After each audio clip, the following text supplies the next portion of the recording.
चलिए, hi everyone, क्या हाल चाल है दोस्तों। सर सब बढ़िया, सब मज़े में। आइए आज मैं आपको statistical description of data, statistics का सबसे इंपॉर्टेंट चैप्टर एक थ्योरी पॉइंट ऑफ व्यू से हम पूरा डिस्कस करने वाले हैं डिटेल में।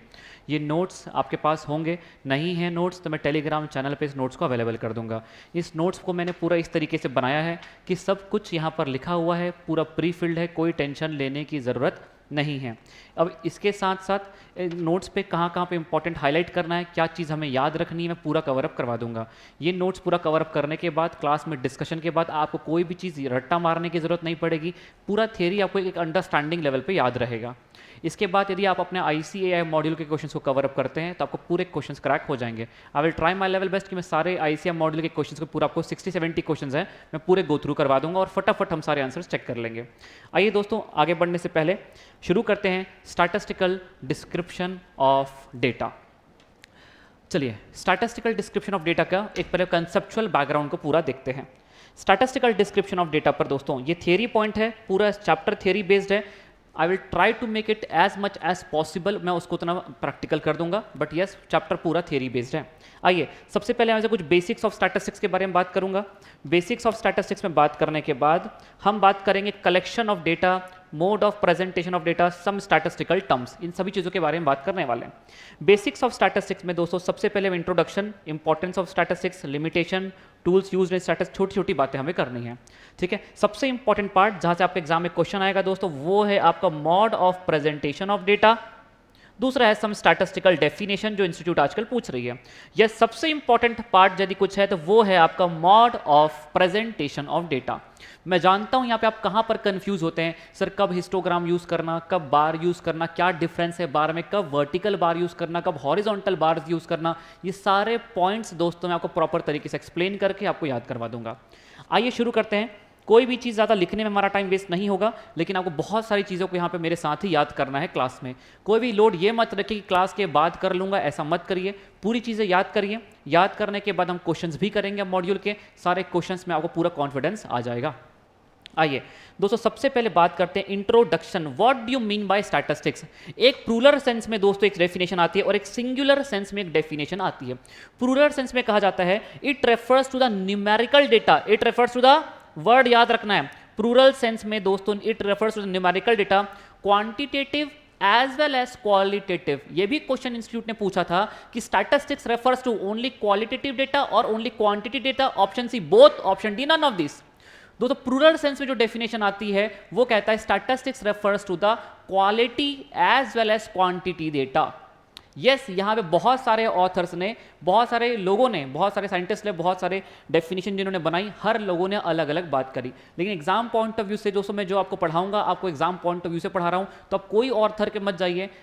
एक होता है सही, एक होता है गलत और एक होता है ICAI। हम ICAI को बेस बना करके इन चीज़ों को कवर अप करके चल रहे हैं। आइए दोस्तों, तो प्लूरल सेंस में क्या है, it refers to the numerical data, theory question आया था। Quantitative as well as qualitative, जैसे कितने लोगों को स्मोकिंग की हैबिट है, तो कितने लोगों को, 5 लोगों को, तो ये 5 क्या है, क्वांटिटी। किसकी हैबिट है, एक एट्रीब्यूट की बात कर रहा हूं। आपको स्मोकिंग की हैबिट है तो ये स्मोकिंग क्या है दोस्तों, एक क्वालिटी, हालांकि क्वालिटी नहीं, बैड क्वालिटी, क्वालिटी है ना, गुड और बैड की बात नहीं करो, बैड क्वालिटी।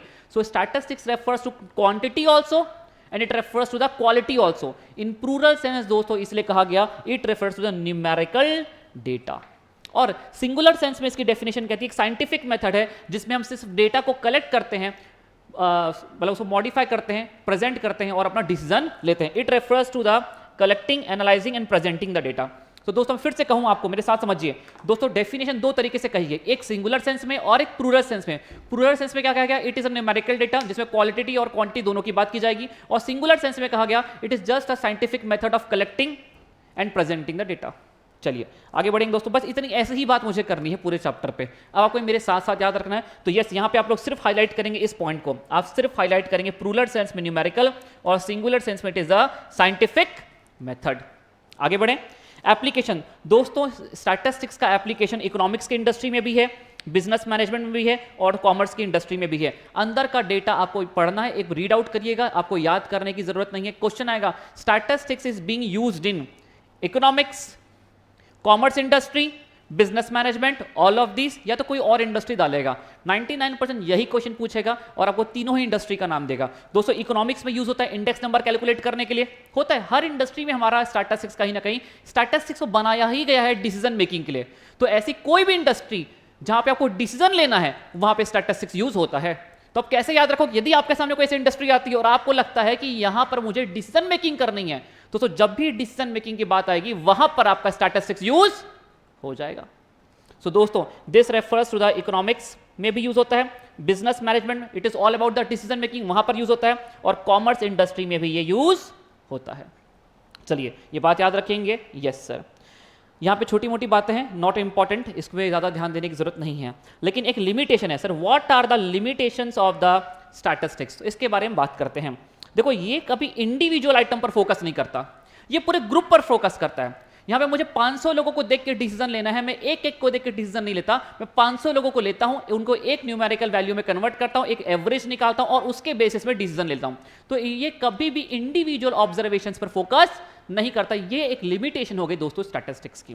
दूसरी बात, it deals in quantitative data, generally ये क्वांटिटी पे ज्यादा डील करता है, ठीक ना। Quality is also involve plural sense में, but yes it mainly focus on the quantity not on the quality. Quality aspect को दोस्तों मेजर कैसे करेंगे, हम उस पर डिसीजन लेने के लिए अलग अलग लोगों को नहीं कैलकुलेट करते। तो क्या होता है स्टैटिस्टिक्स में, जब भी कोई क्वालिटी कैरेक्टर्स पे भी हमको डिसीजन लेना है तो हर क्वालिटी को एक क्वांटिटी में कन्वर्ट कर दिया जाता है एक न्यूमेरिकल वैल्यू दे करके।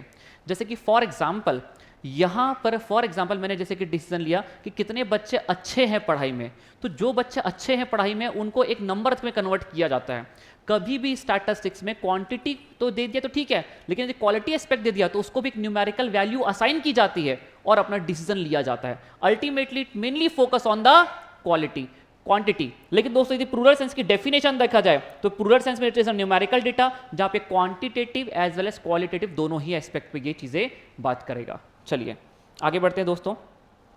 तो दोस्तों एक बार आप लिमिटेशन पढ़ लेंगे, अगेन मैं कह रहा हूं ये नॉट रेलेवेंट, जो चीजें रेलेवेंट है मैं स्टार मार्क करवाऊंगा। ये आपको याद रखना कि इकोनॉमिक्स की इंडस्ट्री में यूज होता है, बिजनेस मैनेजमेंट में यूज होता है और ये कॉमर्स की इंडस्ट्री में भी यूज होता है। लिमिटेशन आप एक बार रीड आउट करेंगे, इसको बाकी आपको रट्टा मारने की बिल्कुल भी आवश्यकता नहीं है। नॉट रेलेवेंट, सिर्फ आपको इसको एक बार रीड करके चलना है, ठीक है।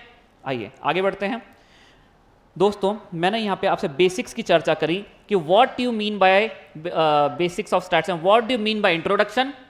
सर इंपॉर्टेंस क्या है इसकी, लिमिटेशन क्या है और टूल्स। तो मैंने आपको सिर्फ इन शॉर्ट ये कहा भैया दो बातें हैं। पहले पूरा अल्टीमेटली मैं चाहता हूं आप हम क्लास के एंड तक इस चार्ट को देख के, इस बैकग्राउंड को देख के हमें सारी बातें याद आना चाहिए। हमें बार बार 17 पेज की थियरी है, पन्ने नहीं पलटने। एग्जाम के एक दिन पहले सिर्फ आप कंसेप्चुअल बैकग्राउंड देख के आपको सारे आंसर निकालने हैं।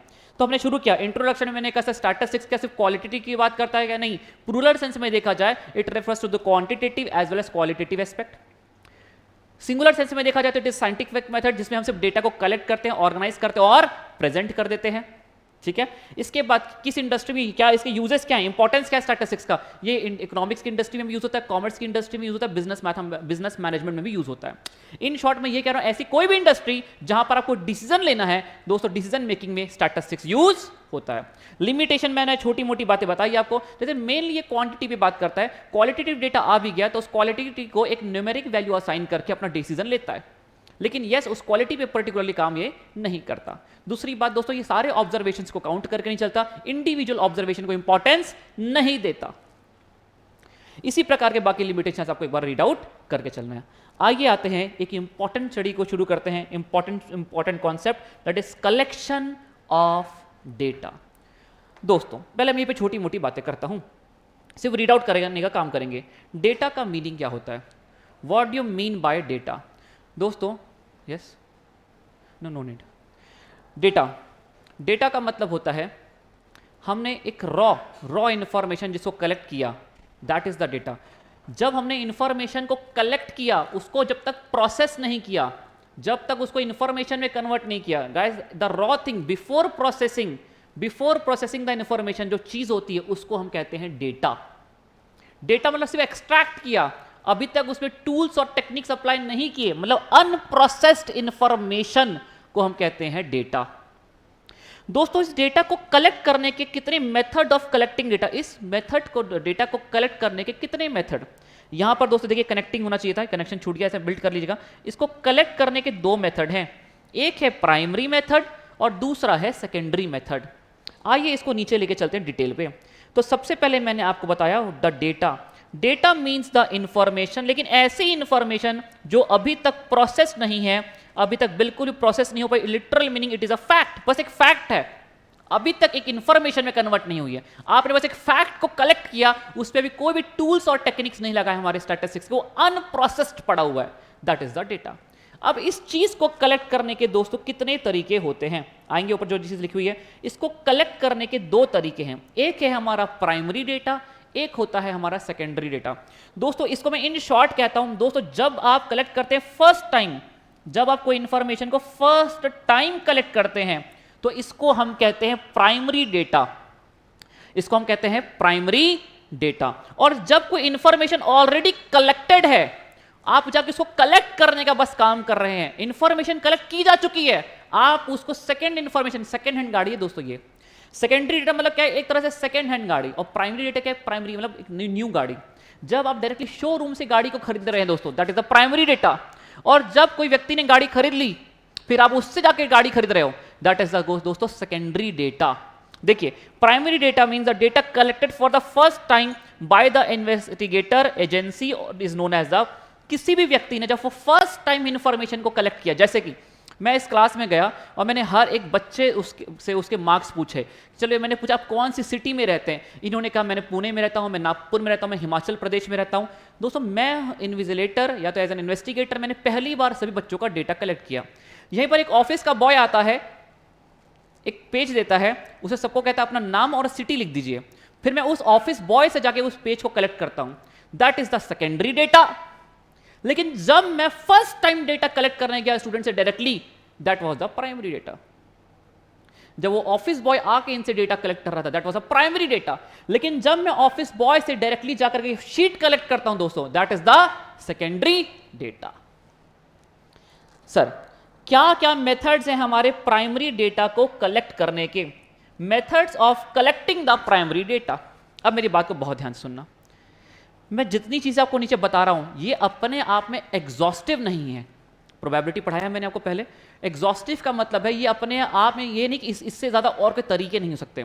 इनको आपके इंस्टीट्यूट ने कुछ एग्जाम्पल के रूप में दिया है कि ये मेथड्स है प्राइमरी डेटा को कलेक्ट करने के। मैं आपको कह रहा हूं दोस्तों ये मेथड्स एक तरह से एग्जाम्पल के रूप में दिए, इतने तो हैं, इससे ज्यादा भी हो सकते हैं, बट यस हम अपनी किताब में जब क्वेश्चन पूछेंगे आपसे एग्जाम में तो इन्हीं शब्दों का बार बार यूज करेंगे, ठीक है।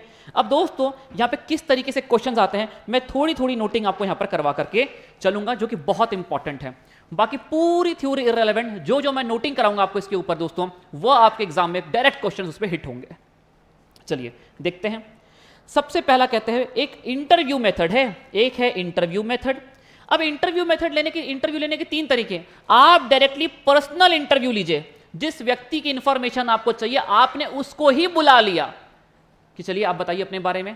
दूसरा इनडायरेक्ट इंटरव्यू, मतलब इनडायरेक्ट इंटरव्यू लिया मतलब उससे डायरेक्ट इंटरव्यू नहीं लिया, इनडायरेक्ट लिया, टेलीफोनिक कन्वर्सेशन किया तो किसी और ने लिया, उसे डेटा कलेक्ट कर लिया, ठीक है ना। इनडायरेक्टली उस व्यक्ति से जिसका को डेटा चाहिए वो इनडायरेक्ट लिया, मतलब जो व्यक्ति का इंफॉर्मेशन है उसी से लिया पर डायरेक्टली उससे कॉन्टैक्ट नहीं किया, इंफॉर्मेशन उसी का है पर डायरेक्टली नहीं है। इसे बात करेंगे अभी डिटेल में। टेलीफोनिक इंटरव्यू, ठीक है, इंटरव्यू लेने के काफी जितने भी तरीके हैं, डायरेक्ट इंटरव्यू, इनडायरेक्ट इंटरव्यू और टेलीफोनिक इंटरव्यू। दूसरा मेल्ड क्वेश्चन आंसर्स, जैसे मैंने आपको मेल कर दिया, प्लीज ये सारी बातों पर मुझे रिप्लाई करें, आपका नाम क्या है, आपका सिटी क्या है, आपका रोल नंबर क्या है और आपका अटेम्प्ट कब है। तो दोस्तों ये इन्फॉर्मेशन मैंने आप सभी बच्चों को 50 लोगों का मैंने मेल डाल दिया, I need the following information. Yes मैं जिस व्यक्ति से इन्फॉर्मेशन चाहता हूं मैंने डायरेक्टली उनसे इंटरेक्ट कर रहा हूं, उन्हीं को पूछ रहा हूं कि किसी और से कलेक्ट कर रहा हूं क्या, नहीं है, ये फर्स्ट टाइम डेटा कलेक्ट किया जाएगा। ये क्या है, प्राइमरी डेटा। दूसरा ऑब्जर्वेशन मेथड, मैंने ऑब्जर्व करके डेटा कलेक्ट कर लिया, जैसे कि भाई मेरे इस बैच में कितने बच्चे हैं, मैंने काउंट कर लिया 1 2 3 4 5 5 बच्चे हैं, मैंने काउंट किया, प्राइमरी काउंट किया, मैंने डायरेक्टली ऑब्जर्व किया, जिनका डेटा मुझे चाहिए, मेरे क्लास में कितने बच्चे बैठे, मैंने डायरेक्टली ऑब्जर्व करके काउंट करके डेटा को कलेक्ट कर लिया, observation method. Last questionnaires filled by the enumerators, मतलब किसी और ने उनके क्वेश्चनरीज को फिल करके दे दिया आपको। इसके बारे में डिटेल में बात करेंगे, पूरा नीचे लिखा हुआ है। एक बार मैं बात करूं तो सबसे पहला इंटरव्यू मेथड, 3 तरीके से इंटरव्यू है, direct primary interview, personal interview, indirect interview, telephonic conversation. Question answer mail कर दिया क्वेश्चंस और उन्होंने आंसर फिल करके दे दिया जिनका आपको डेटा चाहिए। तीसरा ऑब्जर्वेशन, आपने खुद काउंटिंग कर ली और questionnaire is filled by the enumerators. ठीक है दोस्तों, यहां पे अब नोटिंग करना शुरू करिएगा। पर्सनल इंटरव्यू, इसके बारे में जो पढ़ना है आप पढ़ लेना दोस्तों। इसे खिताब दिया गया है सबसे बेस्ट मेथड का, इसे खिताब दिया गया है बेस्ट मेथड का। यदि आपको डेटा कलेक्ट करना है तो प्राइमरी सोर्स में सबसे बेस्ट मेथड है आप पर्सनल इंटरव्यू लीजिए उस व्यक्ति का जिसका आपको डेटा चाहिए। ये बेस्ट है, क्यों? क्योंकि बहुत एक्यूरेट रहेगा। जिसका डेटा था, अरे भैया मैंने को आपके बारे में इंफॉर्मेशन चाहिए था, मैं आपसे बात करूं, वो बेटर है कि आपके दोस्त से बात करूं? तो आप मेरे से बात करिए ना, मैं अपने बारे में आपको बेटर बता पाऊंगा। सर ये तो उल्टा है, दोस्त जाने ज़्यादा उसी तो दोस्त है। पर आप इसको समझिए, पर्सनल इंटरव्यू, जिसका आपको इन्फॉर्मेशन लेना है that is the best method. देखिएगा, in case of natural calamity likes, ये बहुत इंपॉर्टेंट है, ये इंपॉर्टेंट है, इसको स्टार मारो। ये क्वेश्चन एग्जाम में ऐसा आता है, इस एग्जाम्पल के तौर पर यदि मान लीजिए कोई नेचुरल कैलामिटी हो गई तो which one of the following method is preferred to collect the data? तो वहां पे आएगा personal interview, indirect method, mailed questionnaire. अरे भैया वहां नेचुरल कैलामिटी आ गई है तो क्या मेल करके इंफॉर्मेशन कलेक्ट करेगा? नहीं। चलो वहां पे आ गया, इंटरव्यू करेंगे, तो कौन सा इंटरव्यू करेगा? डायरेक्ट इंटरव्यू करेगा, पर्सनल इंटरव्यू करेगा, इनडायरेक्ट इंटरव्यू करेगा? देखो दोस्तों, इस केस में अर्थक्वेक आ गया, एपिडेमिक आ गई, we may collect the necessary data much more quickly and accurate by applying this method. Personal interview, जहां पर नेचुरल कैलेमिटी हुई है आप वहां पर डायरेक्टली चले जाइए और वहां पर आप डेटा को कलेक्ट करिए। तो ये आपका सबसे क्विकेस्ट मेथड है इस सर्कमस्टांसेस में। ये क्वेश्चन एग्जाम में आ चुका है। नेचुरल कैलेमिटी के केस में विच one of the following is the best method? Natural calamity जब हुई, अब मैं ये नहीं कह रहा हूं करके कि वहां पे जाकर जिसको घायल हो गया, नहीं, नेचुरल कैलेमिटी में आपको कलेक्ट करना है कि कितने लोगों की डेथ हो गई। तो मैं ये नहीं कर रहा हूँ, आपको ये कलेक्ट करना है कितने लोग, नंबर से मतलब है, मैं क्वालिटी की बात नहीं कर रहा हूँ, मैं क्वांटिटी की बात कर रहा हूँ। तो जहाँ पे नेचुरल कैलेमिटी हुई है वहाँ पे साइट विजिट कर करके आपको इन्फॉर्मेशन कलेक्ट करना चाहिए, that is the personal interview होना चाहिए वहाँ पे जा करके। दूसरा, indirect method. Under this method दोस्तों, इस पे लिखिएगा, इनडायरेक्ट मेथड में यहाँ पे लिखिए, यदि इन केस ऑफ रेल एक्सीडेंट, यदि कोई रेल, ये भी एग्जाम्पल आया हुआ है, इन केस ऑफ रेल एक्सीडेंट, इस केस में दोस्तों पर्सनल इंटरव्यू करना पॉसिबल नहीं होगा। ठीक है, तो उस केस में क्या होगा, आप इनडायरेक्ट इंफॉर्मेशन कलेक्ट करिए क्योंकि इमोशनल मामला है। चलिए आगे दोस्तों, टेलीफोनिक इंटरव्यू, यहां पे लिखिएगा this is the quickest method, this is the quickest method. यदि ये पूछता है कि भैया विच one of the following is the best method, तो बेस्ट मेथड का खिताब मिला पर्सनल इंटरव्यू, क्योंकि इंफॉर्मेशन बहुत एक्यूरेट मिलेगी तुझे। लेकिन तुझे फटाफट इंफॉर्मेशन चाहिए, मुझे मान लीजिए किसी का इंफॉर्मेशन चाहिए, मैं उससे मिलने जाऊंगा तो मेरा टाइम वेस्ट होगा, ट्रैवल करूंगा, जाऊंगा, मिलूंगा, इन्फॉर्मेशन लूंगा। तो यदि क्वेश्चन पूछता है विच one of the is the following the quickest method, आपने फोन किया और इन्फॉर्मेशन ले लिया, सबसे फास्ट मेथड है।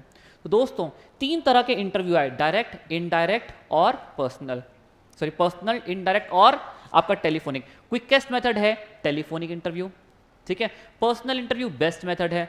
जब इमोशनल सेंसिटिव मामला है, जब आप उनसे डायरेक्टली उनसे बात नहीं कर सकते, उनकी फैमिली वालों से बात नहीं कर सकते, उस केस में आप रेफर करिए कि कौन सा मेथड आप यूज करेंगे। जब प्रैक्टिकली इम्पॉसिबल है पर्सनल इंटरव्यू कंडक्ट करना, इम्पॉसिबल है, यहाँ पे लिखा है देखिए, under this investigator collect the information from the person associated with the problem, जो व्यक्ति उस प्रॉब्लम से एसोसिएटेड है ना। In this case some practical problems in reaching the respondent directly, जब आप उस प्रैक्टिकली इस प्रॉब्लम है कि हम उस व्यक्ति तक डायरेक्टली नहीं पहुंच पाते, तो उस केस में आप इनडायरेक्ट इंटरव्यू कंडक्ट कर सकते हैं। चलिए दोस्तों, अब आते हैं मेल्ड क्वेश्चनरीज। इसमें लिखिएगा, मेल्ड क्वेश्चनरीज में लिखिएगा टू कवर, जब यदि आपको वाइड कवरेज करना है, to cover wide area, to cover wide area, यदि ज़्यादा से ज़्यादा इंफॉर्मेशन कलेक्ट करनी है तो इकट्ठे उठाया, एक मेल डिज़ाइन किया और 500 लोगों को भेज दिया क्वेश्चनरीज, और उनके रिस्पॉन्स आपके पास कलेक्ट हो गए। तो जब हमें बेस्ट, ये वाला मेथड कब अप्लाई होगा, जब हमें वाइड कवरेज करना है। लेकिन दोस्तों इसकी एक बुराई है, मेल एक ऐसा मामला हो गया कि हम मेल को देखते ही इग्नोर कर देते हैं, तो इसमें हमारे पास रिस्पॉन्स बहुत कम आते हैं। यदि हमें 500 लोगों को आप भेजेंगे कि प्लीज़ आप मुझे अपनी इन्फॉर्मेशन दीजिए, तो मेल में आपको रिस्पॉन्स मुश्किल से 10% लोगों का भी आ गया, 50 लोगों का भी आ गया, तो बहुत अच्छी बात है। तो मेरा इसमें एक प्रॉब्लम क्या है, नॉन रिस्पॉन्सिव इज मैक्सिमम, इसमें नॉन रिस्पॉन्सिवनेस इज मैक्सिमम, इसमें नॉन रिस्पॉन्सिवनेस बहुत ज़्यादा होती है। तो क्वेश्चन आएगा नॉन, अब देखिए अब किसी का पर्सनल इंटरव्यू लेने चले गए आप, तो वो बंदा कैसे नॉन रिस्पॉन्स करेगा, उसको तो रिस्पॉन्स करना ही पड़ेगा। लेकिन हमने मेल कर दिया, हो सकता है देख के इग्नोर कर दें, यहाँ पे इग्नोरेंस बहुत ज़्यादा होती है।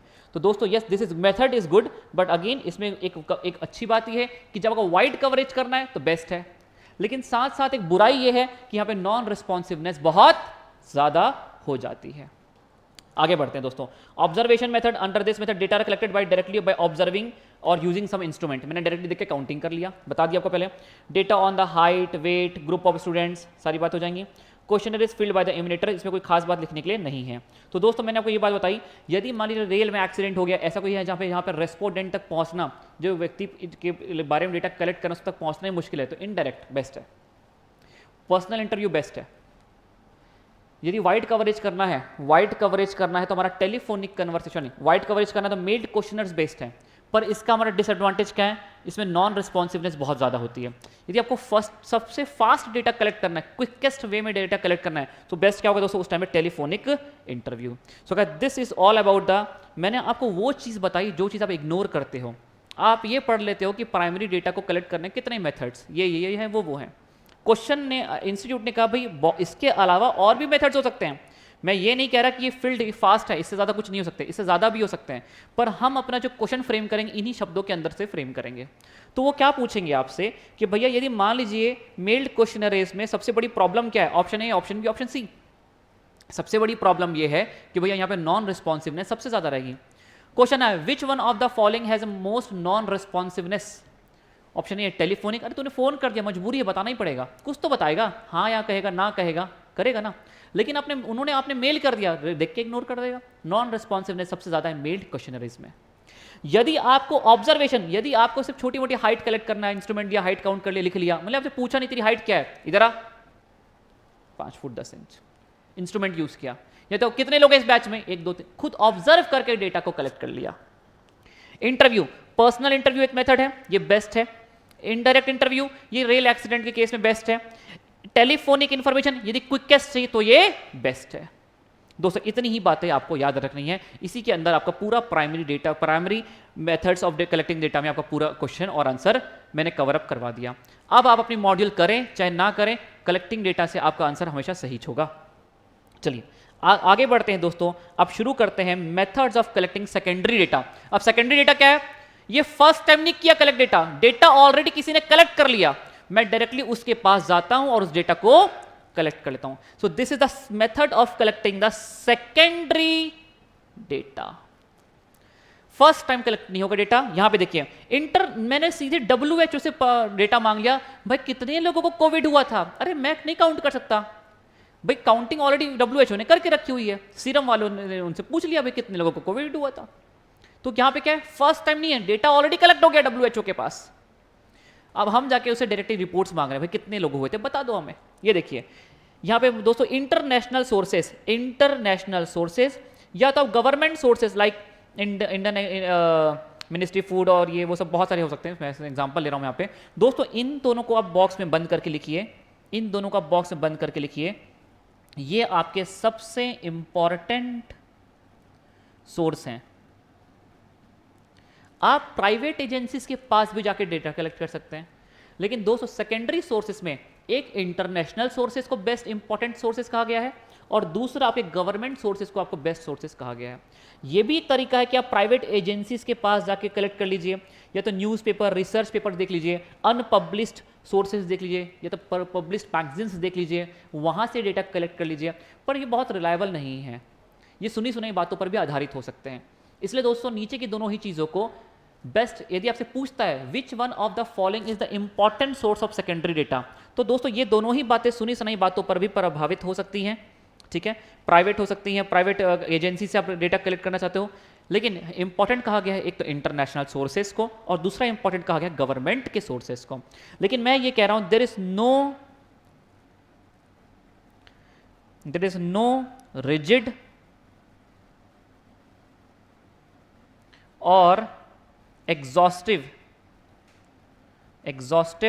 list of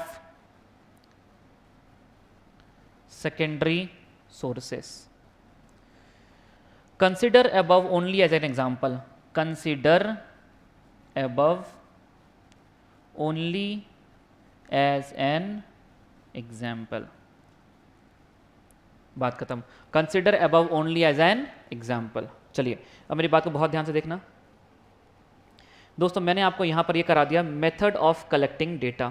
देखिए हम लोग ने लिखने में टाइम पूरा बचाया, आइए हमने जितना पढ़ा तो रिवाइज करते हैं। सबसे पहले मैंने आपको ये कहा, एक सेकंड रुकिएगा, हाँ दोस्तों सबसे पहले मैंने आपको ये कहा कि भैया स्टैटिस्टिक्स का मतलब होता है सिंगुलर सेंस और प्लूरल सेंस, दोनों ही सेंस में अलग अलग डेफिनेशन कही। सिंगुलर सेंस कहता है एक साइंटिफिक मेथड है जिसमें हम डेटा कलेक्ट करते हैं, ऑर्गेनाइज करते हैं और प्रेजेंट कर देते हैं।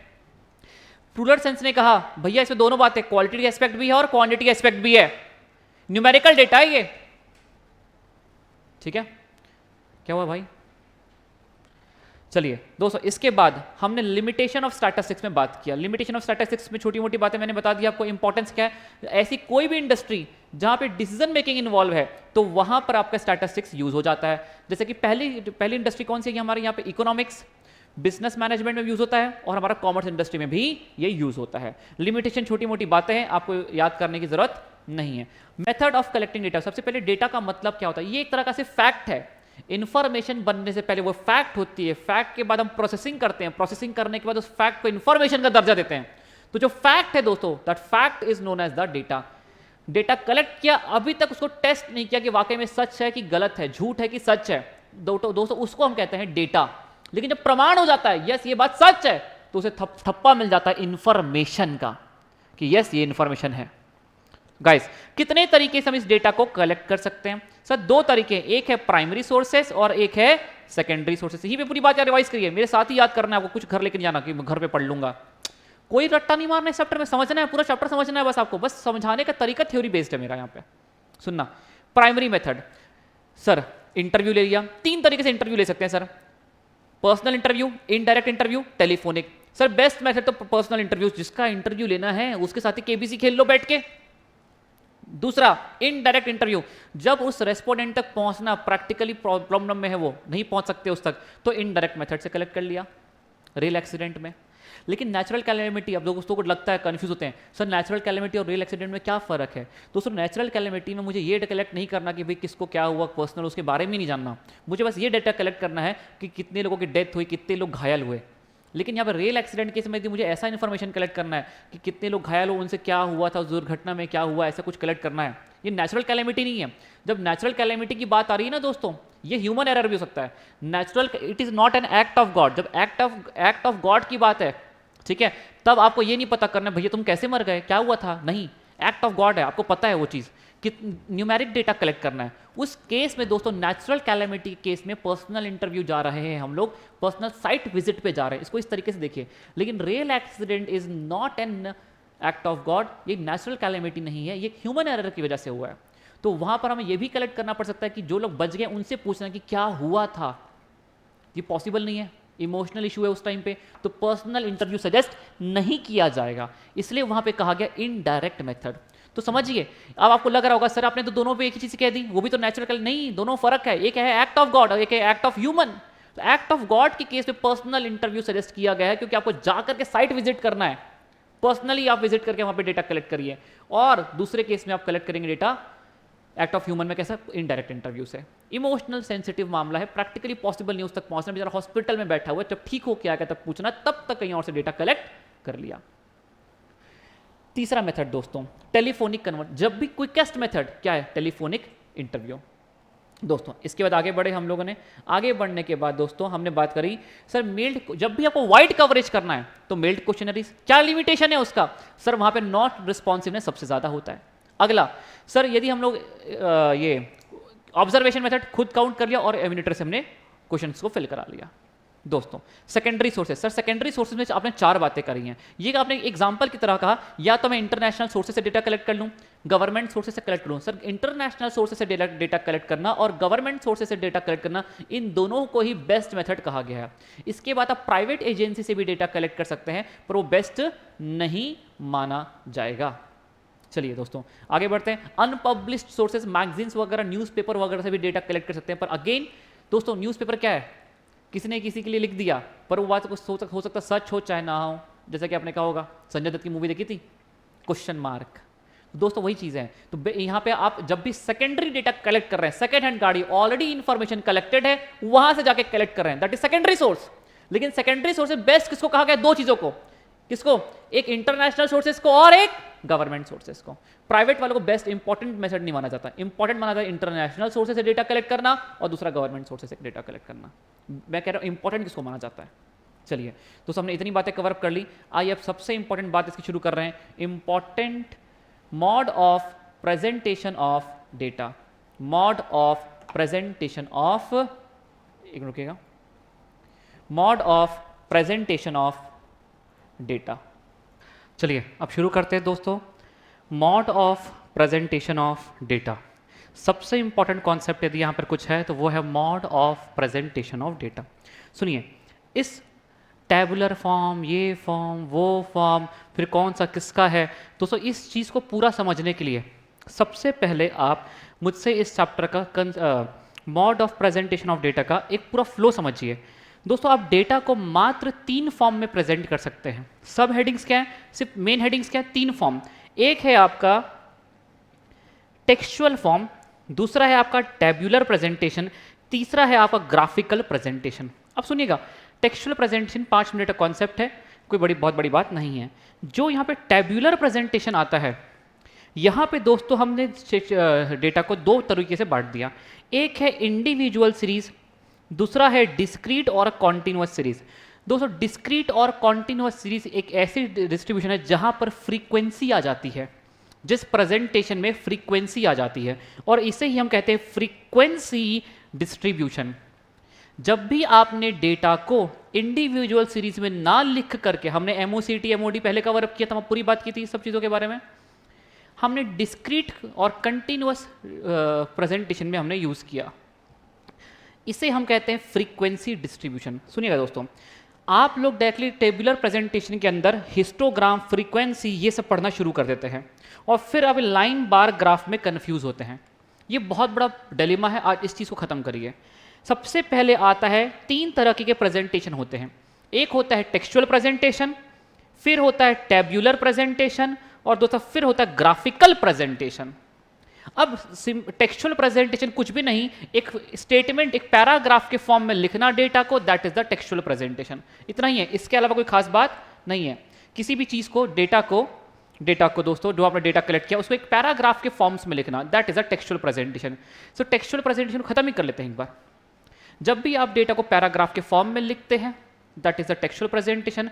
ये बेस्ट होता है यदि मान लीजिए कोई लेमैन लैंग्वेज भी समझ सकता है, लेमैन वाला कोई अनपढ़ व्यक्ति है जो बहुत ज़्यादा पढ़ा लिखा नहीं है, वो व्यक्ति भी, कोई भी नया नौसिखिया भी इस चीज़ को समझ सकता है, that is the textual presentation. अब आइए टेब्यूलर में। टेब्यूलर में दोस्तों टेबल में लिखने के 3 तरीके। एक है आपका इंडिविजुअल सीरीज को रखा आपने, एक डिस्क्रीट सीरीज और एक कंटिन्यूअस सीरीज। जब आप डेटा को डिस्क्रीट सीरीज और कंटिन्यूअस सीरीज के फॉर्म में लिखते हैं तो उसे हम कहते हैं फ्रीक्वेंसी डिस्ट्रीब्यूशन, और जब आप डेटा को इंडिविजुअल सीरीज के फॉर्म में लिखते हैं that is the individual series. यहाँ पे इंडिविजुअल सीरीज के लिए कोई खास बात करने की आवश्यकता नहीं है। जब आप दोस्तों फ्रीक्वेंसी डिस्ट्रीब्यूशन, जब भी आप डेटा को डिस्क्रीट या कंटिन्यूअस के फॉर्म में लिखते हैं तो इसको प्रेजेंट करने के 2 तरीके। एक होता है नॉन ग्राफिकल मेथड, एक होते हैं हमारे ग्राफिकल मेथड, जिसे मैं यहाँ पे वर्ड कह रहा हूँ डायग्रामेटिक प्रेजेंटेशन, क्योंकि ऑलरेडी ग्राफिकल प्रेजेंटेशन और है, वो हमने अलग से पढ़ना है। तो फ्रीक्वेंसी डिस्ट्रीब्यूशन के लिए कुछ स्पेसिफिक डायग्रामेटिक प्रेजेंटेशन है। किसके लिए? टैब्यूलर के लिए। टैब्यूलर के लिए दोस्तों, तो यहाँ पे भी एक डायग्रामेटिक आता है और यहाँ पे ग्राफिकल आता है, दोनों सेम चीजें हैं, बस नाम को मैंने भिन्न किया ताकि आपके दिमाग में कैटेगरी भी अलग हो जाए दोस्तों। तो टैब्यूलर प्रेजेंटेशन में सबसे पहले डेटा को कैसे प्रेजेंट किया, विथ फ्रीक्वेंसी की विदाउट फ्रीक्वेंसी। विथ फ्रीक्वेंसी किया तो 2 चीजें हैं, डिस्क्रीट और कॉन्टिन्यूअस किया तो उसे हम कहते हैं फ्रीक्वेंसी डिस्ट्रीब्यूशन, और विदाउट फ्रीक्वेंसी किया that is the individual series. यदि आपने फ्रीक्वेंसी डिस्ट्रीब्यूशन को प्रेजेंट करने के 2 तरीके निकल करके आए, एक है नॉन ग्राफिकल मेथड, एक आया आपका डायग्रामेटिक प्रेजेंटेशन। डायग्रामेटिक प्रेजेंटेशन में दोस्तों देखिए, नॉन ग्राफिकल मतलब ग्राफ का यूज नहीं किया, डायरेक्टली लिख दिया। लिखने के कितने तरीके, सीरियल नंबर में लिख दिया, असेंडिंग डिसेंडिंग ऑर्डर में लिख दिया, चार्ट बना के लिख दिया, या ग्रुप और क्लास इंटरवल के फॉर्म में लिख दिया। ग्राफिकल प्रेजेंटेशन दोस्तों आता है histogram, frequency polygon, frequency curve और ओजिव। तो दोस्तों ये जो चीजें हैं ना, ये जो चीजें हैं, ये किसके लिए बनी हैं? ये बनी है खास टैब्यूलर प्रेजेंटेशन के लिए। जब टेबुलर प्रेजेंटेशन में आपने जो डेटा कलेक्ट किया, यदि मान लीजिए आपने उसको कलेक्ट किया है फ्रीक्वेंसी के साथ, दैट इज डिस्क्रीट और कॉन्टिन्यूअस के फॉर्म में, तो दो तरीके हैं। आपको नॉन ग्राफिकल जाना है तो असेंडिंग ऑर्डर, डिसेंडिंग ऑर्डर, छोटी मोटी बातें मैंने लिख दी यहाँ पे जिस पर क्वेश्चन नहीं आएगा। यदि आपको डायग्रामेटिक प्रेजेंट करना है टेबल को, तो आपके पास है histogram, frequency polygon, frequency curve और लास्ट में आता है ऑजीव। दोस्तों ये जो हम लाइन डायग्राम, बार और चार्ट पढ़ेंगे ये अलग है, ये एकदम अलग है। ये कॉन्टिन्यूस, जरूरी नहीं है कि फ्रीक्वेंसी के लिए हो, ये विदाउट फ्रीक्वेंसी के लिए भी बने हुए हैं, कुछ विद फ्रीक्वेंसी के लिए बने, विदाउट फ्रीक्वेंसी। लेकिन ये जो बने हैं दोस्तों, जब आपका डेटा आपने फ्रीक्वेंसी के साथ प्रेजेंट किया, मोस्ट ऑफ दी इसमें केसेस आपके कंटिन्यूअस सीरीज के लिए बने, डिस्क्रीट के लिए भी नहीं बने, कंटिन्यूअस के लिए बने specifically. Tabular presentation with frequency, उसके लिए डायग्रामेटिक कौन से? 4, histogram, frequency polygon, frequency curve और आखिरी में आता है ऑजीव। इसके अलावा यदि मान लीजिए आप इररेस्पेक्टिव ऑफ द फ्रीक्वेंसी और कोई मेथड से क्या डायग्रामेटिक के, यस है ना, 3 और, एक है लाइन डायग्राम, एक है बार डायग्राम और आखिरी में आता है पाई चार्ट। अब ये सेग्रीगेशन आपके दिमाग में नहीं हुआ करता था, जिसकी वजह से आपने इस चैप्टर को आज तक टफ टफ टफ रट्टा मारना हो गया, सर दिक्कत हो गई, सर याद नहीं हो रहा, सर ये सब बातें बना ली। आप सटीकता से इस चीज को समझो। ये दोस्तों सेग्रीगेशन में ही मुझे बहुत समय लगा इस चार्ट के, मैं भी खुद पहले आपको ये चीज़ें बच्चों को एक साथ पढ़ा देता था और फिर एग्जाम में कन्फ्यूजन बच्चा होता था कि सर कब कहाँ पूछा, समझ में नहीं आ रहा। आप समझिए, सबसे पहले टेब्यूलर प्रेजेंटेशन में यदि विथ फ्रीक्वेंसी किया तो दो तरीके, नॉन ग्राफिकल मेथड और ग्राफिकल मेथड, उसको मैं यहाँ पे कह रहा हूँ डायग्रामेटिक मेथड। डायग्रामेटिक में फ्रीक्वेंसी के लिए फ्रीक्वेंसी डिस्ट्रीब्यूशन को प्रेजेंट करने के 4 एक्सक्लूसिव मेथड दिए। पहला क्या? Histogram, frequency polygon, frequency curve और ऑजीव। इसके अलावा और रेसिडुअल डायग्रामेटिक प्रेजेंटेशन है, इररेस्पेक्टिव ऑफ द फैक्ट कि आपने फ्रीक्वेंसी विद फ्रीक्वेंसी डिस्ट्रीब्यूशन है कि नहीं। जैसे कि इसमें बार डायग्राम को कोई फर्क नहीं पड़ता कि वो विद फ्रीक्वेंसी है कि विदाउट फ्रीक्वेंसी, ठीक है। तो उस केस में दोस्तों 3 और रेसिडुअल मेथड मिले हमें जो इररेस्पेक्टिव ऑफ द प्रेजेंटेशन होते हैं टेबुलर और इसके फ्रीक्वेंसी विदाउट फ्रीक्वेंसी के, that is line diagram, pie chart और बार डायग्राम। दोस्तों आइए मैं शुरू करता हूं। सबसे पहले मैं पूछूं आपसे कितने तरीके से आप डेटा को प्रेजेंट कर सकते हैं। तो आप डेटा को प्रेजेंट करते हैं 3 तरीकों से, एक है टेक्सचुअल, टेबुलर और लास्ट है आपका यहां पे ग्राफिकल, ठीक है। आइए दोस्तों अब इसकी एक एक बातों को जान लेते हैं। यहां पर मैं आपको नोटिंग करवाऊंगा, जो आपको याद रखना है, बाकी नोटिंग करने की जरूरत नहीं। आइए दोस्तों, mode of presentation of data. आपके पास सबसे पहला मेथड है टेक्सचुअल प्रेजेंटेशन, फिर है टेबुलर और फिर आता है ग्राफिकल प्रेजेंटेशन। टेक्सचुअल प्रेजेंटेशन दोस्तों कुछ भी हाईलाइट करने की जरूरत नहीं, बस इसको हाईलाइट करिए।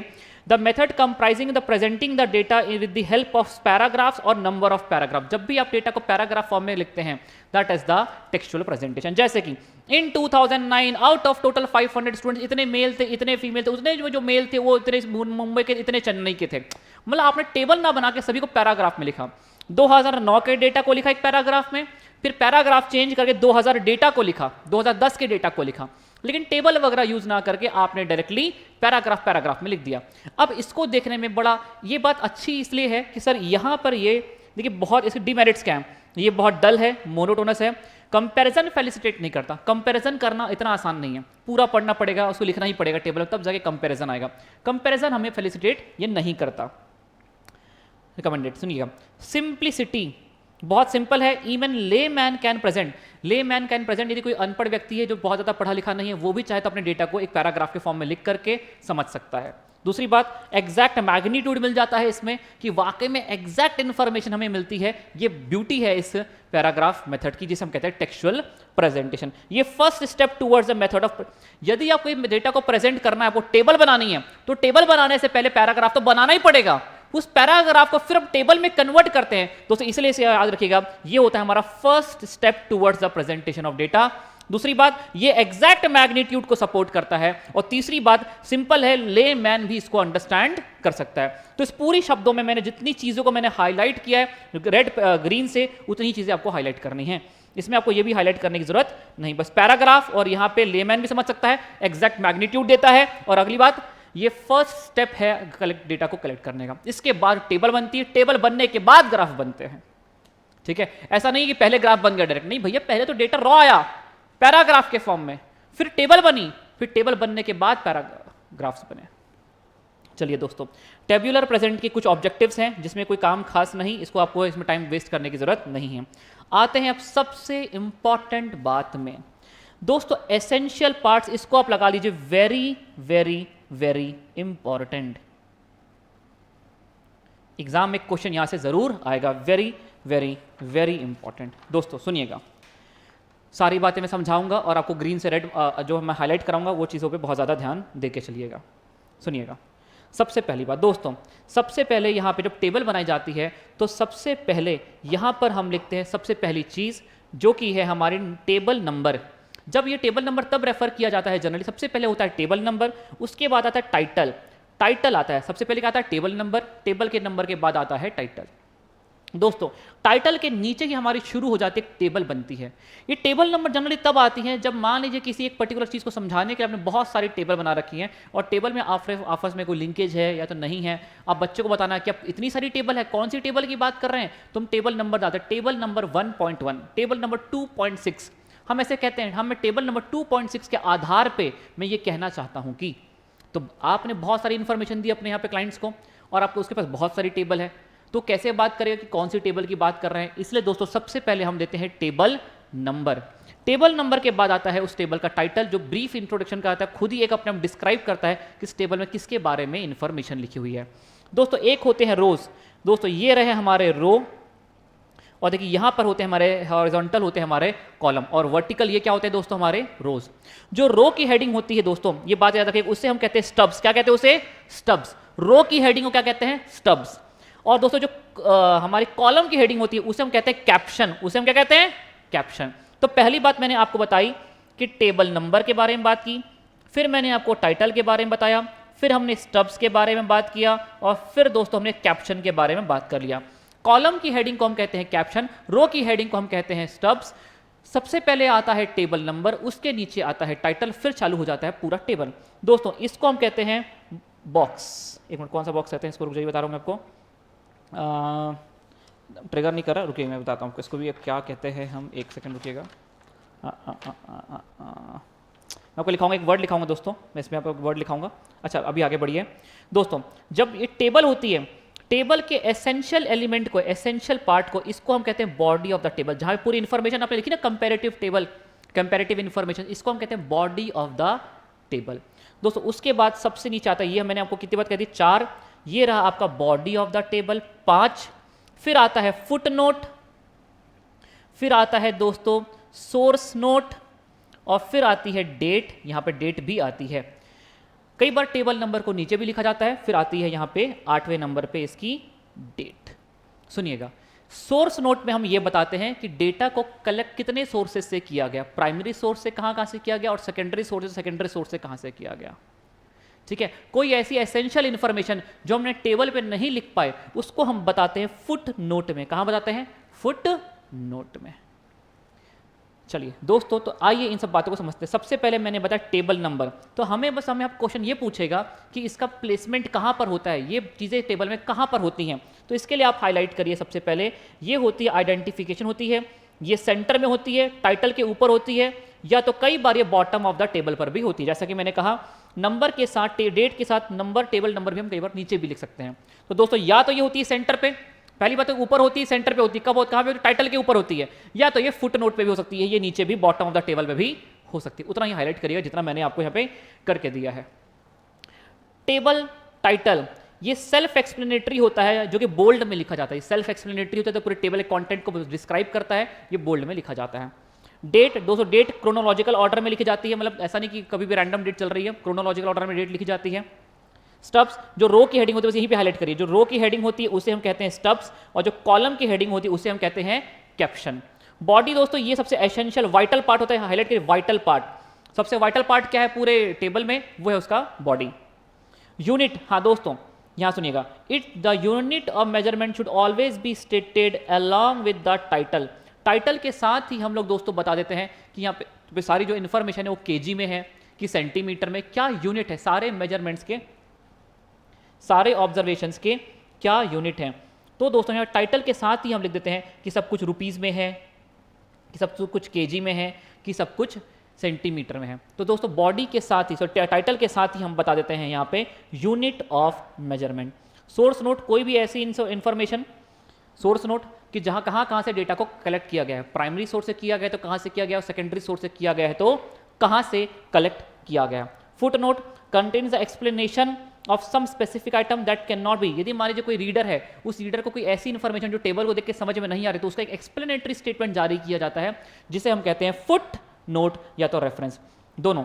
दोस्तों अब मैं आपको कहता हूं, आपको बस टेबल देख के आपको दिमाग में बैठाना, सबसे पहले आया टाइटल, फिर आया सबसे पहले आया क्या, टेबल नंबर, या तो टेबल नंबर नीचे भी हो सकता है, फिर आता है टाइटल, फिर आती है रो की हेडिंग जिसको हम कहते हैं स्टब्स, फिर आती है कॉलम की हेडिंग जिसको हम कहते हैं कैप्शन, फिर आता है एसेंशियल पार्ट बॉडी, नीचे आता है सोर्स नोट, यस, फिर आते हैं फुट नोट, फिर आती है डेट। दोस्तों ये सबसे इंपॉर्टेंट है और इसके सारी इंपॉर्टेंट पॉइंट्स मैंने आपको यहाँ पे हाईलाइट करवा दिया। एग्जाम के एक दिन पहले आपको सिर्फ टेबल देख के जाना है, ये सब चीज़ें रट्टा नहीं मारनी, समझा दिया है। रीड आउट करना चाहते हो कर सकते हो, वरना उसकी भी बिल्कुल आवश्यकता नहीं है। चलिए दोस्तों आगे बढ़ते हैं। सर एक बात बताइए, इसको लिखने के तरीके, ये टेबुलर फॉर्म को लिखने के कितने तरीके? मैंने कहा दोस्तों इस टेबुलर फॉर्म को लिखने के 2 तरीके। पहली बात, यदि इंडिविजुअल सीरीज है तो छोटी मोटी तरीके हैं, लेकिन यदि मान लीजिए फ्रीक्वेंसी डिस्ट्रीब्यूशन है, इंडिविजुअल सीरीज है तो क्या लिखोगे, सीधे लिख दोगे 1 2 3 4 5, लेकिन मान लीजिए फ्रीक्वेंसी आ गई तो इस टेबुलर फॉर्म को लिखने के 2 तरीके। डिपेंड करता है कि आपको ग्राफिकल प्रेजेंटेशन चाहिए कि नॉन ग्राफिकल। दोस्तों हमारे सिलेबस में जो है वो है LDR, that is graphical method. ये नॉन ग्राफिकल प्रेजेंटेशन में एक बार सिर्फ चर्चा में लेकर के आ रहा हूं, पर बहुत ज़्यादा रेलेवेंट कुछ भी नहीं है इसमें, आप स्किप कर सकते हो। देखिए जैसे कि आपने एक ऑर्डर को सीरियल नंबर में लिख दिया, नॉन ग्राफिकल, कोई ग्राफ नहीं बनाया, कोई डायग्राम नहीं बनाया, नॉन ग्राफिकल। आपने सीरियल नंबर दिया 1 2 3 4 5 6 7 8 9 10, और सीरियल नंबर 1 में अमन, सीरियल नंबर 2 में रवि, सीरियल नंबर 3 पे ये, सीरियल नंबर 4 पे सौरभ, सीरियल नंबर 5 पे राहुल, ऐसे करके सीरियल नंबर वाइज अलॉट करके आपने लिख दिया। असेंडिंग और डिसेंडिंग ऑर्डर, आपने डेटा को या तो छोटे से बड़ा लिख दिया, बड़े से छोटा लिख दिया, विदाउट एनी ग्राफिकल प्रेजेंटेशन। तीसरा, टेबल या तो फिर चार्ट में प्रेजेंट कर दिया, टेबल या फिर चार्ट, टेबल या चार्ट में प्रेजेंट कर दिया। दोस्तों ये क्या है, आपका कोई ग्राफिकल प्रेजेंटेशन नहीं है, टेबल या चार्ट में लिख दिया कि भैया मार्क्स लाने वाले, मार्क्स 50 लाने वाले 6 लोग, 60 लाने वाले 7 लोग, 70 लाने वाले 8 लोग, इस तरीके से आपने टेबल में लिख दिया। दोस्तों टेबल में जब भी कोई चीज़ को लिखते हैं तो उसे 3 महत्वपूर्ण चीज़ें होती हैं, एक होता है वेरिएबल, एक होता है टैली मार्क्स, और तीसरा होता है फ्रीक्वेंसी। जैसे कि वेरिएबल, मैंने डेटा कलेक्ट किया स्टूडेंट्स के मार्क्स, बच्चों के मैथ्स के मार्क्स का। सुनना दोस्तों, टैली बार क्या होता है बताता हूं, टैली मार्क्स, और हमने लास्ट का लिखा फ्रीक्वेंसी। सर मैथ्स में लाने वाले हैं 90 मार्क्स लाने वाले, 80 मार्क्स लाने वाले, 85 मार्क्स लाने वाले और 75 मार्क्स लाने वाले। फॉर एग्जांपल 75 मार्क्स 90 मार्क्स लाने वाले हैं 2 लोग, 80 मार्क्स लाने वाले हैं 5 लोग, 85 लाने वाले हैं 6 लोग, 75 लाने वाले हैं 3 लोग। तो दोस्तों कितने लोगों ने मार्क्स लाया उसे हम कहते हैं फ्रीक्वेंसी। और वो वेरिएबल जो सबसे ज्यादा इंपॉर्टेंट है, जैसे यहाँ पे वेरिएबल इंपॉर्टेंट क्या, मार्क्स, मैथ्स के मार्क्स, उसे हम कहते हैं वेरिएंट या तो कहते हैं वेरिएबल। टैली के बारे में बात करेंगे, the any character which may vary from one individual to another. भैया 50 नंबर वाले आने वाले लोग अलग हैं, 60 नंबर वाले लाने वाले लोग अलग इंडिविजुअल्स हैं, जो कि पल पल बदल रहा है, हर इंडिविजुअल के हिसाब से बदल रहा है, दैट इज वेरिएबल। नाम ही क्या है, वेरिएबल, या तो इसे कहते हैं कई बार वेरिएंट। कितने लोग हैं वो लाने वाले, दैट इज द फ्रीक्वेंसी। और दोस्तों इस फ्रीक्वेंसी को लिखने का एक और तरीका होता है, दैट इज टैली। टैली दोस्तों काउंट करने का एक तरीका था, बचपन में होता था ना, हम ऐसे डंडी बना बना के काउंट करते थे, that is the tally. Tally मतलब जैसे ये 2 है तो आप इस 2 को ऐसे ना लिख करके आप ऐसा भी लिख सकते हैं, 1 2 डंडी बना दी। 5 लिखना है तो ऐसे लिखेंगे 1 2 3 4 और कट कर दिया 5। तो जो 5वां वाला होता है वो क्या होता है, डायगोनली कट कर दिया जाता है। तो ये 5 के क्लस्टर में टैली बनाई जाती है। जैसे 6 है तो 1 2 3 4 5, फिर एक और 6। तो बच्चे को ऐसे भी काउंटिंग होता है, ये रहा एक क्लस्टर 5 का और ये रहा एक 6 लोग हैं, 3 लोग हैं, 1 2 3। तो दोस्तों इस तरीके से आपने डेटा को एक टेबुलर फॉर्म में प्रेजेंट कर दिया, नॉन ग्राफिकल वे में प्रेजेंट कर दिया, that is known as guys tables और charts. It is a method of keeping the count in blocks of 5 के ब्लॉक्स में काउंटिंग करने का एक तरीका है दोस्तों। सर और एक और मेथड आता है, सीरियल नंबर दे दिया, पहली बात असेंडिंग डिसेंडिंग ऑर्डर में अरेंज कर दिया, टेबल में प्रेजेंट कर दिया, या तो फिर ग्रुप में प्रेजेंट कर दिया। जैसे कि सब ग्रुप में प्रेजेंट कर दिया तो क्लास इंटरवल के फॉर्म में प्रेजेंट कर दिया। इसका मतलब मैं कहना चाहता हूं आपको, आपने ऐसा कर दिया 80 से 90 मार्क्स लाने वाले कितने लोग हैं, जैसे कि इसको 5-5 का लेते हैं, 80 से 85 लाने वाले कितने लोग, 85 से 90 मार्क्स लाने वाले कितने लोग, 90 से 95 मार्क्स के बीच में लाने वाले कितने लोग, और 95 से 100 के बीच में लाने वाले कितने लोग हैं। तो दोस्तों आपने क्या ग्रुप बना दिया या तुमने क्लास इंटरवल को बना दिया। इस चीज़ का मैंने बहुत डिटेल में वर्णन किया था MOCT measure of central tendency में। आप डेटा को 3 तरीके से प्रेजेंट कर सकते हो, इंडिविजुअल, डिस्क्रीट और कॉन्टिन्यूस। ये कॉन्टिन्यूस प्रेजेंटेशन है जिसे हम कहते हैं क्लास इंटरवल है, तो ग्रुप बना देना, ग्रुप्ड फ्रीक्वेंसी। चलिए दोस्तों कितने लोग हैं उसको हम कहते हैं फ्रीक्वेंसी, यहाँ लाने वाले 2 लोग, यहाँ पे 3 लोग, यहाँ 6 लोग, यहाँ पे 8 लोग, इस तरीके से। तो दोस्तों मैंने आपको छोटी मोटी बातें कर दी कि एक होते हैं नॉन ग्राफिकल मेथड जहाँ पे हम ग्राफ का यूज नहीं करते, और अब हम शुरू करने जा रहे हैं ग्राफिकल प्रेजेंटेशन। आइए दोस्तों ग्राफिकल प्रेजेंटेशन पे बात करते हैं। अगेन आपको मेरे साथ साथ ही चीज़ों को समझ करके याद रखना है, सुनिएगा। चलिए 1 सेकंड रुक जाओ, 1 सेकंड रुक जाना, मुझे चार्जिंग लगाना पड़ेगा, चार्जर। चलिए दोस्तों आइए शुरू करते हैं diagrammatic presentation of frequency distribution. Frequency distribution किसका पार्ट है दोस्तों, टेब्यूलर प्रेजेंटेशन का। टेब्यूलर प्रेजेंटेशन को दोस्तों लिखने के 2 तरीके, एक है नॉन ग्राफिकल मेथड, एक है ग्राफिकल मेथड। जब फ्रीक्वेंसी डिस्ट्रीब्यूशन की बात आती है सर तो 2 तरीके, मैंने आपको छोटे मोटे कुछ तरीके बता दिए नॉन ग्राफिकल प्रेजेंटेशन के। फ्रीक्वेंसी डिस्ट्रीब्यूशन को ग्राफिकल वे में प्रेजेंट करने के एक्सक्लूसिव 5 मेथड हैं। उनमें से सबसे सर्वोत्तम आता है हिस्टोग्राम, उसके बाद आता है frequency polygon, frequency distribution, frequency curve, और लास्ट में आता है ओजीव। दोस्तों histogram, histogram use to depict the frequency distribution. ये तो मैंने आपको पहले ही बता दिया कि फ्रीक्वेंसी डिस्ट्रीब्यूशन को बताने के सिर्फ हिस्टोग्राम नहीं और 4 मेथड हैं। टोटल कितने, histogram, frequency polygon, frequency curve और ओजीव, 4 मेथड है टोटल। तो ये बात रिपीट कर रहा है, हमें याद रखने की जरूरत नहीं है, बिल्कुल भी हाईलाइट मत करिएगा। सुनिएगा, ये हमें कहता है जो हमारा क्लास इंटरवल होता है ना, जब कंटिन्यूअस सीरीज में हम प्रेजेंट करते हैं डेटा को, तो क्लास इंटरवल जो होता है वो यहाँ पे हिस्टोग्राम के विड्थ को डिपिक्ट करता है। जैसे कि फॉर एग्जांपल अभी हम पूरा देखने वाले हैं, प्रैक्टिकल देखने वाले हैं इसको। एंड जो फ्रीक्वेंसी होती है वो वाई एक्सेस, इसकी हाइट जो नहीं, ये हाइट, ये फ्रीक्वेंसी है दोस्तों। ये जो हाइट होती है दोस्तों ये होती है फ्रीक्वेंसी, और ये जो ये होता है, ये जो विड्थ है इसकी, ये होता है हमारा इसका क्लास इंटरवल। जब आप डेटा को कंटिन्यूअस सीरीज के फॉर्म में प्रेजेंट कर 80 से 85, ये क्या 5 की, ये इसका है विड्थ, और ये जो नंबर्स रिपीट हो रहे हैं कितने बार आया, ये है उस हिस्टोग्राम की हाइट। सो गाइस इफ मैं पूछूं कि histogram is plotted between the class interval and it's frequency, sir एक बात बताइए, यहां पे इंपॉर्टेंट बात क्या है, ये this is continuous in nature, मतलब यदि आप फ्रीक्वेंसी डिस्ट्रीब्यूशन को भी यूज कर रहे हैं, टू बी वेरी स्पेसिफिक, आप डिस्क्रीट प्रेजेंटेशन कर रहे हैं तो हिस्टोग्राम का कोई यूज नहीं। हिस्टोग्राम बनाने के लिए डेटा का प्रेजेंटेशन कंटिन्यूअस सीरीज के फॉर्म में अनिवार्य है, वरना हिस्टोग्राम बनाना पॉसिबल नहीं। अब यहीं से मैं आपको कुछ थोड़ा प्रैक्टिकली रिलेट करता हूं ताकि ये चीज आपके दिमाग में परमानेंट बैठ जाए और आप हिस्टोग्राम बार यहां वहां कंफ्यूजन पूरी तरीके से खत्म कर दूंगा, ये मेरा वादा है। सुनिएगा, histogram with equal class interval, यदि इक्वल क्लास इंटरवल है, ये देखिए 1 से लेके 5, 5 से लेके 10, 10 से लेके 15, तो दोस्तों क्या मेरा प्रेजेंटेशन कंटिन्यूअस सीरीज का है, बोलो हाँ या ना, यस। तो दोस्तों यहां पे हिस्टोग्राम बनाया जा सकता है, यदि नहीं होता तो हिस्टोग्राम बना ही नहीं पाता मैं। जैसे कि अभी यहां पे देखिए, क्या यहां पे डेटा को डिस्क्रीट सीरीज के फॉर्म में है कि कंटिन्यूअस, डिस्क्रीट है सर, ऑब्जर्वेशन है, फ्रीक्वेंसी, क्लास इंटरवल नहीं है। तो दोस्तों यहां पर हिस्टोग्राम बनाना अभी तो असंभव है, कैसे बनाएंगे वो बताऊंगा मैं। देखिएगा दोस्तों अब हिस्टोग्राम बनता कैसे है, सबसे पहले yes we can draw, yes possible, यहां पे हम हिस्टोग्राम बना सकते हैं क्योंकि सीरीज आपकी यहां पे प्रॉपर दी हुई है, आपने बनाया। यहां पे जो आपका डेप्थ है, ये देखिए यहां पर आपका है 1 से लेकर के 5, यदि मान लीजिए आपका यहां पे शुरुआत 0 से नहीं हो रही तो आप बोलते हैं यहां से मेरा ये रहा 1 से लेकर के 5, 5 से लेकर के कितना है 15, 5 से लेकर के 10, 10 से लेकर के 15, बनाया आपने क्लास इंटरवल को। फ्रीक्वेंसी कितनी दोस्तों, फ्रीक्वेंसी 5, 12, 8, मान लो ये रहा 5, ये रहा 12, तो बीच में कहीं आएगा 8।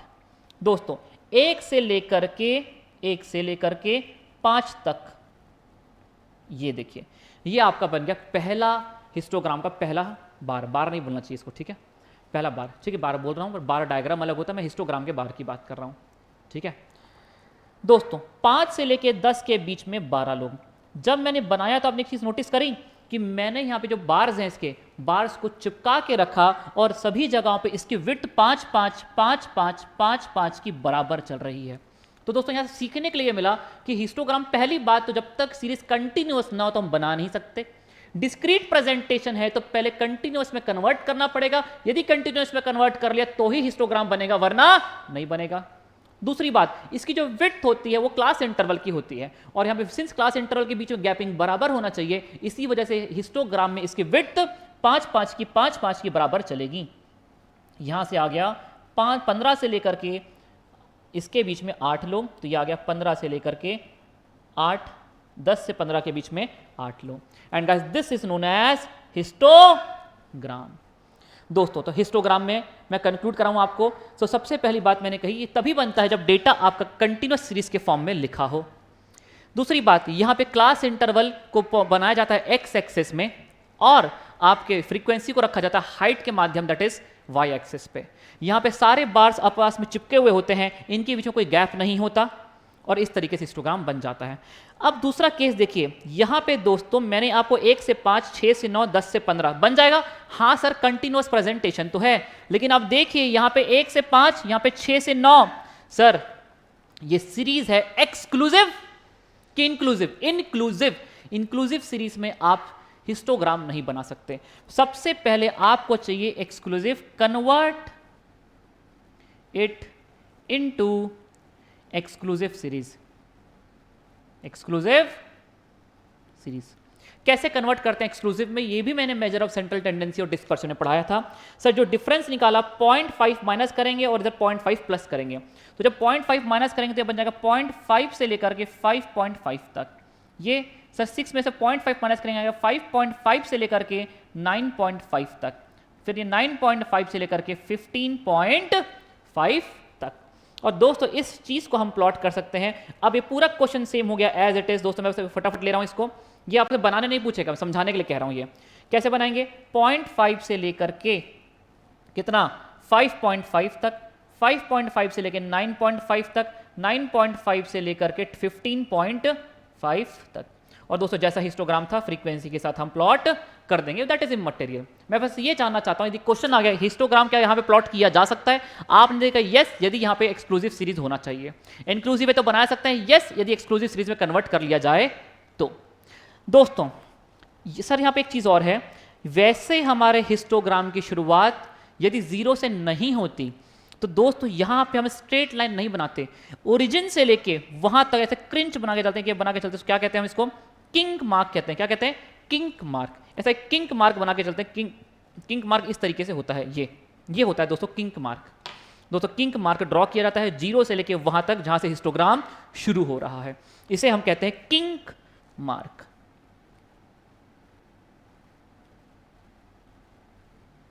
चलिए दोस्तों सबसे पहली बात क्या सीखने को मिला, डिफरेंट स्केल्स में भी प्लॉटेड ऑन 2 एक्सेस। तो एक्स एक्सेस में प्लॉट करते हैं क्लास इंटरवल, वाई एक्सेस में आप प्लॉट कर सकते हैं फ्रीक्वेंसी। दूसरी बात, किंक मार्क, यदि मान लीजिए स्टार्ट 0 से नहीं हो रहा तो किंक मार्क का यूज किया जाता है। हिस्टोग्राम में height as well as width each of the rectangle matter, whereas bar diagram में ये मैटर नहीं करता। अब बार डायग्राम जब पढ़ेंगे तो इस पॉइंट को वहीं पे डिस्कस करेंगे, अभी छोड़ दो। सो दोस्तों अब तीसरा केस, सर यहां पे ये सीरीज इंक्लूसिव है क्या, सॉरी ये क्या कॉन्टिन्यूअस प्रेजेंटेशन है, मैंने कहा नहीं, ये तो आपका डिस्क्रीट प्रेजेंटेशन है। डिस्क्रीट सीरीज के लिए दोस्तों ये नहीं बना। देखिए मैंने कहा फ्रीक्वेंसी प्रेजेंटेशन के लिए, मैं यहां पे ये नहीं कह रहा, यहां पे एक चीज को समझिए, हाँ फ्रीक्वेंसी डिस्ट्रीब्यूशन में स्लैश लिखा है, स्लैश डिस्क्रीट, कुछ मेथड डिस्क्रीट के लिए है, कुछ कॉन्टिन्यूअस के लिए। तो हिस्टोग्राम दोस्तों डिस्क्रीट के लिए भी नहीं, सिर्फ कॉन्टिन्यूअस के लिए है, कॉन्टिन्यूअस सीरीज के लिए बना है। इनफैक्ट मैं कहूं तो ये भी कॉन्टिन्यूअस सीरीज के लिए बना है, ये भी कॉन्टिन्यूअस के लिए बना है, ये भी कॉन्टिन्यूअस के लिए बना है, सारे के सारे कॉन्टिन्यूअस के लिए बने हैं। डिस्क्रीट की कोई महत्वता नहीं है। लेकिन यस इसको मैंने यहाँ पे डिस्क्रीट इसीलिए लिखा कि फ्रीक्वेंसी डिस्ट्रीब्यूशन का मतलब मात्र कॉन्टिन्यूअस नहीं होता, डिस्क्रीट भी होता है। लेकिन यस डायग्रामेटिक प्रेजेंटेशन आपके सारे के सारे किसके लिए आए, आपके डायग्रामेटिक प्रेजेंटेशन आए मात्र कंटिन्यूअस को ही संबोधित करते हुए। आइए और चर्चा में लेंगे बातों को। अब सुनिएगा यहाँ पे, अब सुनिएगा सर यहाँ पर तो फिर आपने डिस्क्रीट दे दिया दोस्तों, ये डिस्क्रीट दे भी दिया तो भी आपका काम चल जाएगा, लेकिन सबसे पहले आपको इसको कंटिन्यूअस में कन्वर्ट करना पड़ेगा। कंटिन्यूअस में कन्वर्ट कैसे करते हैं, देखिए सबसे पहले आपको निकालना पड़ेगा यहां पर हाइट। हाइट कैसे निकालते हैं, इनके बीच का डिफरेंस लीजिए, पहले वाले के बीच का डिफरेंस लीजिए, कितना आया 100 माइनस 120 माइनस 100 20 आया, इसको डिवाइड बाय 2 कर दीजिए, कितना आया 10 आया। ये प्रैक्टिकल कोई काम का नहीं है, बस मैं आपको बता रहा हूं कि आपको यदि मान लीजिए यहाँ पे हिस्टोग्राम में आपको सीधे मिड पॉइंट दे दिया, ये एक्स का मिड पॉइंट दे दिया, ठीक है, ऑब्जर्वेशन दिया कैसा मिड पॉइंट दे दिया, तो मिड पॉइंट के माध्यम से भी आप बना सकते हैं, लेकिन पहले मिड पॉइंट से वो क्लास इंटरवल निकालना पड़ेगा। यदि क्वेश्चन पूछता है यदि if mid points are given of the class interval is not given, can you construct the histogram? Yes, यदि मिड पॉइंट दिया तो भी मैं हिस्टोग्राम बना सकता हूं, क्योंकि सबसे पहले मैं मिड पॉइंट निकाल लूंगा 10। अब दोस्तों यहां पे आप पहले 10 माइनस कर दीजिए तो लोअर लिमिट आ जाएगी, 10 प्लस कर दीजिए तो अपर लिमिट आ जाएगी, फिर से यहाँ पे 10 माइनस कर दीजिए तो 110, ऐड कर दीजिए 130 क्लास इंटरवल, माइनस कर दीजिए 10 130, ऐड कर दीजिए 150। दोस्तों इस प्रकार से आप क्लास इंटरवल का निर्माण कर सकते हैं। तो सबसे पहले आपने निकाला हाइट। हाइट कैसे निकाला, दोनों के बीच, दोनों में दो मिड पॉइंट्स के बीच में डिफरेंस ले लिया, डिवाइड बाय 2 कर दिया, 20 डिवाइड बाय 2 10 आ गया। अब आपने 10 माइनस किया तो लोअर लिमिट, 10 प्लस किया तो अपर लिमिट। इस प्रकार से दोस्तों आपने निर्माण कर लिया यहां पे किसका, क्लास इंटरवल का। और क्लास इंटरवल निकालने के बाद हिस्टोग्राम बनाना बच्चे बच्चे को आता है। यहां पे क्लास इंटरवल, यहां पे फ्रीक्वेंसी और प्लॉट कर दिया। सो दोस्तों इन शॉर्ट मैंने आपको हिस्टोग्राम डिटेल में पढ़ा दिया। सबसे पहली बात मैंने आपको ये कही कि हिस्टोग्राम बनाने के लिए आपको चाहिए कंटिन्यूअस सीरीज, नहीं है तो नहीं बना सकते। कंटिन्यूअस सीरीज बनाने के बाद अब क्लास इंटरवल को प्लॉट करिए एक एक्सेस पे और दूसरी एक्सेस पे प्लॉट करिए आप फ्रीक्वेंसी को, और आपके हिस्टोग्राम बन जाएंगे। यहाँ पे जो बार्स होते हैं हिस्टोग्राम के दोस्तों वो सारे के सारे कनेक्टेड होते हैं, और इनके जो एरिया होता है ना, ये area, this area is directly proportional to the class interval and the frequency. जितना ज्यादा क्लास इंटरवल होगा उतना ज्यादा एरिया होगा, जितनी ज्यादा फ्रीक्वेंसी होगी उतना ज्यादा एरिया होगा। ये बात को लिखा हुआ है मैंने यहाँ पे, the area of the rectangle is proportional to the frequency and the respective class interval. Proportional का मतलब होता है यदि एक चीज बढ़ेगी तो दूसरी चीज भी बढ़ेगी। यदि आपने क्लास इंटरवल को बढ़ाया तो इसके अंदर का एरिया बढ़ जाएगा, यदि आपने फ्रीक्वेंसी को बढ़ाया तो भी इसके अंदर का एरिया बढ़ जाएगा।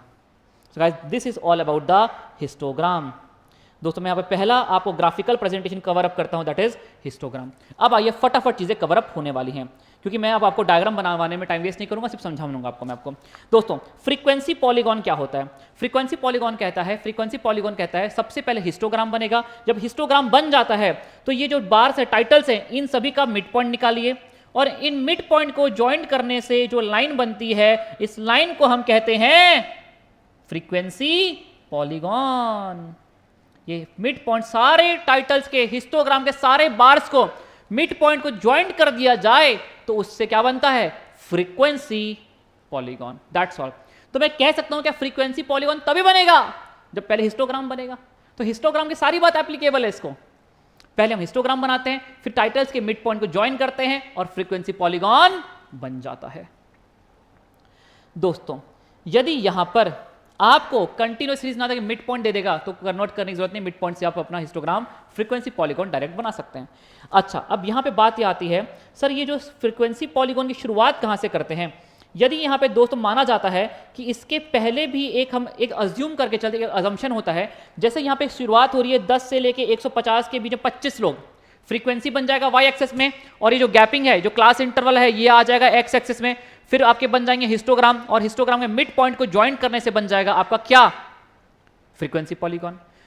लेकिन सर ये एक्स एक्सिस में इसने यहां पे टच कैसे किया? ये वाला जो एरिया है ना दोस्तों, ये बहुत सेंसिटिव एरिया है, यहां से नीचे तक का एरिया, ये कहां से आया? दोस्तों एक अजम्पशन होता है कि ये मान लेते हैं हम इसके पहले भी एक क्लास इंटरवल रहा होगा। गैपिंग कितने की है? 100 से लेके 150 के बीच में दोस्तों गैपिंग कितने की चल रही है? गैपिंग चल रही है यहां पर आपकी 50 की। तो आप इसके पहले भी एक इंटरवल बनाइए 50 से लेकर के 100। कहां पर? 50 से लेकर के 100। मिड पॉइंट निकाल लीजिए, मिड पॉइंट कितना आएगा आपका? 150 डिवाइडेड बाय 2 75। तो दोस्तों माना जाता है एक 75 भी एक आपका एक और रहा होगा जिसकी फ्रीक्वेंसी 0 रही होगी। तो हम जब भी फ्रीक्वेंसी पॉलीगॉन बनाते हैं तो मान के चलते हैं इसके ऊपर भी एक क्लास इंटरवल रहा होगा जिसमें फ्रीक्वेंसी 0 थी। तो हमने यहाँ पे 75 को प्लॉट किया दोस्तों बीच में, और यहां से फ्रीक्वेंसी पॉलीगॉन की शुरुआत की। So guys this is how the frequency polygon is constructed. तो फ्रीक्वेंसी पॉलीगॉन मैंने पहले कह दिया, इसमें कोई भी नई बात नहीं है, पहले हिस्टोग्राम बनता है, फिर हिस्टोग्राम से फ्रीक्वेंसी पॉलीगॉन बनता है। अच्छा देखिएगा, to draw frequency polygon without constructing histogram, compute class mark mid point निकाल करके भी आप काम कर सकते हैं। मैं जैसा कि मैंने कहा, आप मिड पॉइंट को डायरेक्टली प्लॉट कर दीजिए तो आपका बन जाएगा। ये तो पहले हिस्टोग्राम प्लॉट कर लीजिए, फिर उसे मिड पॉइंट, अल्टीमेटली बात एक ही है। तो हिस्टोग्राम बना के चाहे मिड पॉइंट प्लॉट, बीच से पॉइंट कट कर, ये तो डायरेक्टली मिड पॉइंट को जोड़ दे सारे, बात तो एक ही है। क्या बनेगा?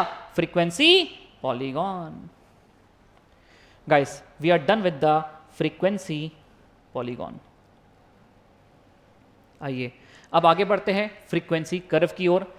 Let's move towards the frequency curve. Frequency curve से आसान कुछ भी नहीं। सुनिएगा, फ्रीक्वेंसी कर्व कहता है, सुनना दोस्तों, फ्रीक्वेंसी कर्व कहता है सबसे पहले बना हिस्टोग्राम, मान लेते हैं ये बना आपका हिस्टोग्राम,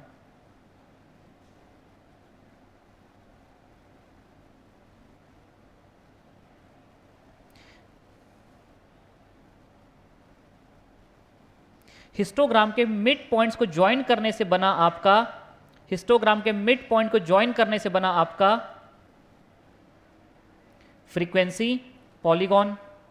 यहां पे कुछ बनेगा दोस्तों। अब ये कहता है, देखो ये कर्व्स हैं, बहुत शार्प एजेस होती हैं, ये जब हम ज्वाइन करते हैं फ्रीक्वेंसी पॉलीगॉन के लिए मिड पॉइंट्स को तो बहुत शार्प एजेस आती हैं। इसी को स्मूथ कर दिया, इसी के ऊपर ये एक स्मूथ लेयर चढ़ा दी, स्मूथनिंग कर दी इसके ऊपर। दोस्तों इस स्मूथनिंग कर्व को हम कहते हैं फ्रीक्वेंसी कर्व।